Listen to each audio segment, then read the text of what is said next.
बिस्मिल्लाहिर्रहमानिर्रहीम। अस्सलाम वालेकुम। कैसे हैं आप सब लोग मेरे प्यारे बहन भाइयों। उम्मीद करती हूँ आप खैरियत से होंगे। अल्लाह पाक आपको खुश रखे, आबाद रखे।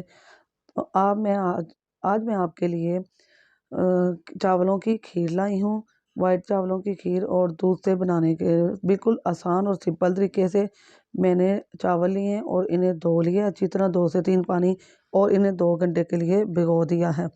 इनको भिगो कर रखा था इसलिए। और मैंने बादाम लिए हैं। बादाम मैंने बारीक बारीक कट कर रही हूँ और इन्हें कटिंग करके बाकी भी मैं दिखाऊंगी। अभी मैंने थोड़े से किए हैं। और काजू लिया है। ये सारी चीज़ें मैंने 50-50 ग्राम ली हैं। और मैंने पिस्ता लिया है और इसे भी बारीक बारीक कट कर रही हूँ। और इसमें मैं सौगी ऐड करूँगी। सौगी भी बहुत मज़े की लगती है खीर के अंदर। तो आपको अगर इसमें से कोई चीज़ पसंद नहीं है तो आप इसे स्किप भी कर सकते हैं, इन चीज़ों को हटा सकते हैं। और चावल को मैंने 2 घंटे के लिए भिगोया है। आपने भी ऐसे ही करना है। अगर आप में को इन ड्राई फ्रूट में से कोई चीज़ नहीं पसंद तो आप बादाम से या काजू या पिस्ता और या किशमिश का सोगी से ही अकेले खीर बना सकते हैं। तो मैं आपको बताऊंगी कि ये हम किस तरीके से बनाएंगे और कैसे बनाएंगे। बहुत ही आसान और सिंपल तरीके से बनाएंगे, जैसे हमारी नानियाँ दादियाँ बनाती तो अब हम बनाना शुरू करते हैं। तो जी बिस्मिल्लाहिर्रहमानिर्रहीम। इधर देखें हमारा दूध गर्म हो चुका है। हमने इसको एक बॉयल दे लिया है। और अब हम आपको बताएंगे कि हम चावलों को किस तरीके से इसके अंदर डालेंगे। हमने इसे 2 घंटे भिगोया है। अब हम इसे ग्राइंड करेंगे। चावल आप सिंपल जो घर में पकाते हैं वही लें। तो जी ये देखें हमने चावलों को ग्राइंड कर लिया है। मैं आपको बताती हूँ और दिखाती हूँ कि ये हमने कितना इसको बारीक ग्राइंड किया है, कितना फाइन किया है। ये देखें इसमें अभी मोटा मोटा दाना है, जैसे छोटा दाना होता है चावलों का वैसे है। आपने इसे ज़्यादा बारीक नहीं करना, वरना ये खीर की बजाय फिरनी बन जाएगी। हमने इसे फिरनी नहीं बनाना, हमने इसे खीर बनाना है सिंपल तरीके से। तो इसे बनाना स्टार्ट करते हैं। तो हमारे दूध में बॉयल आ चुका है। तो बिस्मिल्लाहिर्रहमानिर्रहीम मैं इसमें थोड़ा थोड़ा करके डालूंगी और साथ साथ इसका चम्मच हिलाती जाऊंगी, क्योंकि चावल जब डालते हैं तो इसके अंदर डेले बनना हो या चिपकने लगता है ये। तो हमने थोड़ा थोड़ा करके इसमें साथ डालते हुए जाना है और मिक्स करते हुए जाना है इसको। हमने इसको रोकना नहीं जब तक ये गहरा नहीं हो जाता, क्यों उसके बाद भी हम इसको वक्फे वक्फे से हिलाते रहेंगे।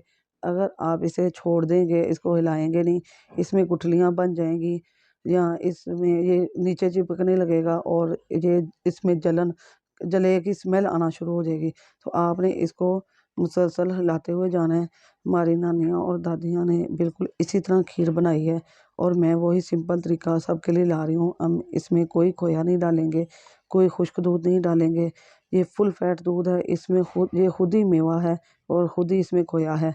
तो जी जैसे जैसे खुश्क दूध होता है वैसे वैसे इसमें खोए का पन आना शुरू हो जाता है। बहुत ही मज़ेदार, बहुत ही लजीज और बहुत ही पसंद आएगी आपको ये खीर। बिल्कुल सिंपल तरीके से मेरी नई बच्चियां भी बना सकती हैं बहुत आसानी से। मिलते हैं अब इसके बनने के बाद। तो जी अल्हम्दुलिल्लाह हमारी खीर को पकते हुए 1.5 से 2 घंटा हो चुका है। तो मैं आपको अब बताऊंगी कि अब हमने क्या करना है। ये काफ़ी हद तक गहरी हो चुकी है। मैंने 5 लीटर दूध लिया है, इसलिए इसको टाइम लग रहा है। 1 लीटर दूध लेने कोई टाइम नहीं लगता। इसमें मैंने 7 से 8 सब्ज़ इलायचियाँ डाल दी हैं। इसका मुंह नहीं खोला। और मैं इसमें 3 कप चीनी ऐड कर रही हूँ। चीनी ने भी पानी छोड़ना है, इसलिए मैंने अब इसको ऐड किया। हम इसको चीनी को भी इसमें पकाएंगे। आपने सब्ज़ इलायची का मुंह नहीं खोलना, इसको ऐसे ही बंद रखना है। जब आधा घंटा गुजर जाए तो सब्ज़ इलायची को इसमें से निकाल देना है, इसकी खुशबू इसके अंदर रच जाएगी। तो जी मिलते हैं इसको पकने के बाद।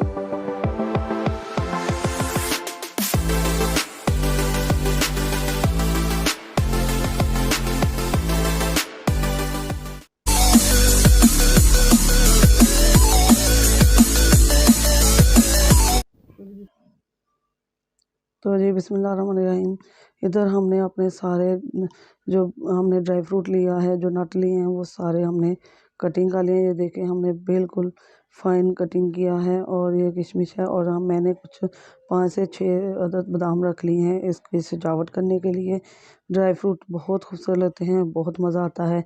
आप इसे किसी भी एक ड्राई फ्रूट से भी बना सकती हैं। ये इसका ज़्यादा लेने का यही मतलब है कि हम इसकी खुशबू बढ़ाएं। और इधर हमारी खीर पक रही है। हम इससे ड्राई फ्रूट से अब इनको सजावट करके आपको डिश आउट करके भी दिखाएंगे। तो जी अल्हम्दुलिल्लाह हमारी खीर डिश आउट हो चुकी है।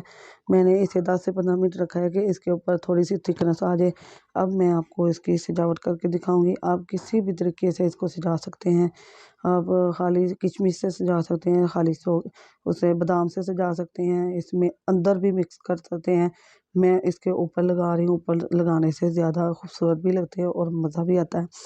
तो ये आपने देखा कि मैंने बिल्कुल सिंपल तरीके से जो बनाई है, इसमें कोई मेवा जात नहीं डाला, मैंने वो नहीं डाला खोया, मैंने खुश्क दूध नहीं डाला। तो मैं आपको बिल्कुल अपनी नानी और दादी की तरह बनाना सिखाया है। अगर आपको मेरी वीडियो पसंद आ रही हैं तो मुझे फॉलो करें, और आपकी सपोर्ट से मेरा चैनल आगे बढ़ेगा और आपकी दुआओं से बढ़ेगा। अगर आपको मेरी वीडियो पसंद आती है तो मुझे कमेंट भी करें, मैं आपकी कमेंट का जवाब दूंगी। और आइंदा अभी आपके लिए और वीडियो बनाऊंगी। तो मेरी वीडियो को लाइक करें। अगर आपको मेरी वीडियो पसंद आती है तो लाइक करें, शेयर करें, सब्सक्राइब करें, और अपने दोस्तों से, हजाबों से, रिश्तेदारों में इसे शेयर करें। मेरी रेसिपी को फॉलो करें। आगे मैं आपके लिए रमज़ान स्पेशल ला रही हूँ। इंशाल्लाह रमज़ान के लिए बहुत हल्की फुल्की वीडियो लाऊंगी। अगर आपको मेरी वीडियो पसंद आती है तो लाइक करें, शेयर करें और सब्सक्राइब करें, और बेल के बटन को ऑल पर सेट कर दें।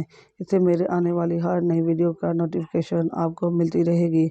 दुआओं में याद रखिएगा। अल्लाह पाक आपको जहाँ रहें खुश रहें, आबाद रहें। तो मैं आपको नई वीडियो में मिलूँगी इंशाल्लाह। बहुत जल्द हम आपको और नई नई रेसिपियाँ बनाना सिखाएंगे। आपने मेरी वीडियो को एंड तक देखना है। अल्लाह हाफिज़।